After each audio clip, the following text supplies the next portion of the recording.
মোম রঙা রাস্তায় খুনসুটি ভাবার আড়িতে শামস্তানি রোদ আকাশে উঠবে কাল, মনটা খারাপ আর হবে না।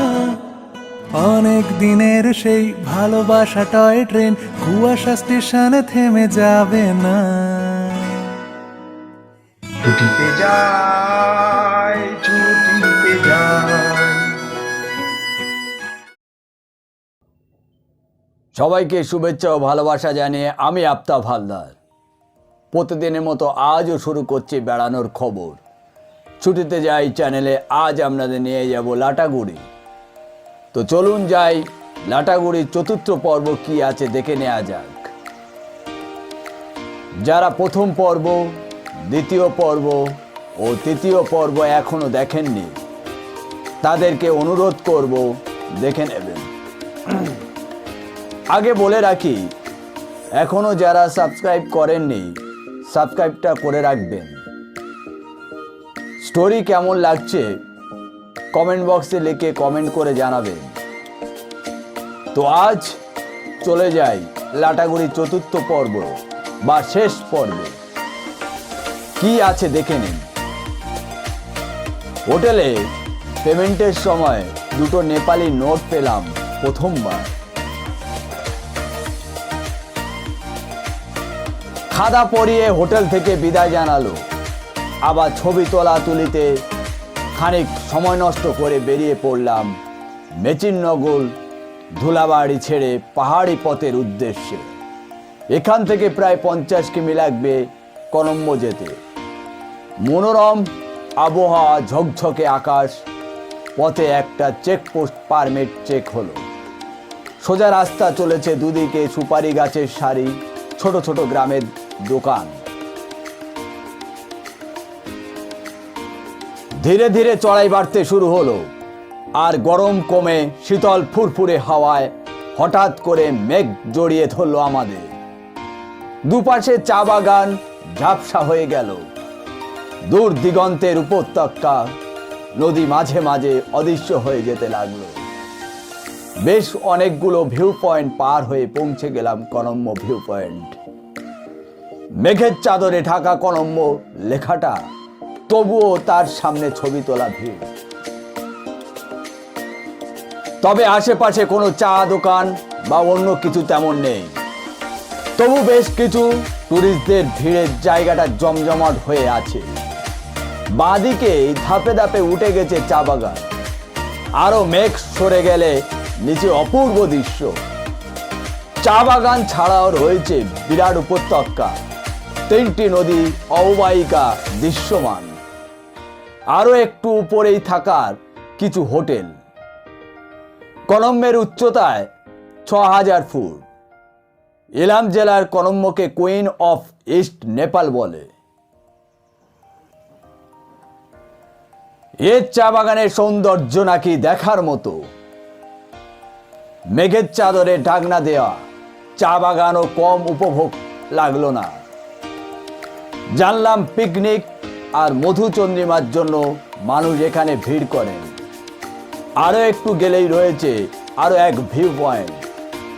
কিছু দোকানপাট, স্থানীয় দোকানপাট, ঘরবাড়ি দেখলাম। ওখান থেকে 14 থেকে 15 কিলোমিটার এগিয়ে গেলে আসবে শ্রী অনন্ত। ইলাম জেলায় এই গ্রাম লেক, চা বাগান আর পাইন গাছ ঘেরায় অসাধারণ প্রাকৃতিক সৌন্দর্যে ঘেরা। আবহাওয়া পরিষ্কার থাকলে ওখান থেকে কাঞ্চনজঙ্ঘার দৃশ্য অপূর্ব লাগবে। কনম্ব আর শ্রী অনন্ত দু জায়গাতেই রয়েছে অনেক হোমস্টে। আমরা তীব্র ঠান্ডায় হাওয়া আর মেঘেদের ছেড়ে ওখান থেকে ফিরতি পথ ধরলাম। দুপুর 2টোর মধ্যে আবার নিজের দেশে ফিরে এলাম। ইচ্ছে ছিল নেপালি থালি খেয়ে নেপালকে বিদায় দেব, কিন্তু খিদে তখন না পাওয়ায় আর নেপালি থালি তেমন উপভোগ হলো না। গজলডোবার বরলি মাছের মেনু নির্দিষ্ট করলাম। নেপাল বর্ডার থেমে কিছু স্মৃতির জিনিস কিনলাম। তবে যেখান থেকে 3টে জামা কিনেছিলাম সেখানে যেতেই দোকানদার আমাদের সাথে ছবি তুলতে চাইলেন। আমরা একই জামা গায়ে তিন মূর্তি। কালো মেঘ ঘনিয়ে এলো, বৃষ্টি ভেদ করে আমাদের গাড়ি ছুটল সমুখ পানে। গাজলডোবায় আবহাওয়া ভালোই ছিল। গাজলডোবায় খাওয়া হলো বরলি মাছের ঝাল। তিস্তার উত্তাল রূপ আমাদের বেশ ভালো লাগলো। তিস্তার ব্যারেজের সবকটি গেট খুলে দেওয়া হয়েছে, তাই কি ভয়ানক জলোচ্ছ্বাস। লাটাগুড়ি ঢোকার আগে গাড়ি ঘুরিয়ে নিয়ে চললাম একটা চা বাংলোর দিকে, মাছগ্রাম চাবাড়ির দিকে। সবুজ চা বাগানের মাঝে যেন টুপ করে একটা দোতলা বাংলো বসিয়ে দেয়া হয়েছে। মূলত দুতলায় বাংলো, তবে কাঁচে ঘেরা চিলেকোঠার ঘরটা সব থেকে সুন্দর। দুতলায় দুটি ডবল বেডরুম, সামনে খোলা বারান্দা, নিচের তলায় রান্নাঘর ও খাওয়া দাওয়ার জায়গা। খরচ ও সাধ্যের মধ্যে। পরের বারে আমার থাকার ঠিকানা হবে মাছগ্রাম চাবাড়িতে। নেউড়া নদীর কাছে হোটেল থেকে আমার লোটা কম্বল নিয়ে পৌঁছে গেলাম মূর্তির তীরে। সামনে গরুমারা জঙ্গল, চামড়ামারি রেঞ্জ।